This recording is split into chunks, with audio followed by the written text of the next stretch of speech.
First we solve this multiplication. 7 and 7 cancels out each other.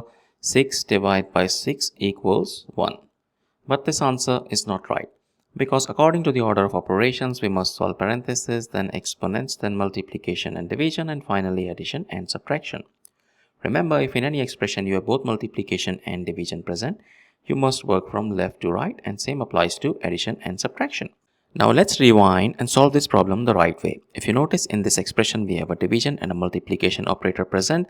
According to the rules, multiplication and division, they both have equal level of priority, but we must work from left to right. So we need to solve this division first, because that's on the left side, and we can see that a number is getting divided by a fraction here, and in this case we can use KCF rule, keep, change and flip.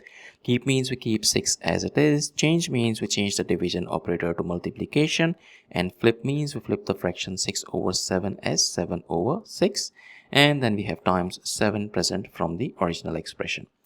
Now we need to solve this multiplication first. So 6 and 6 cancels out each other.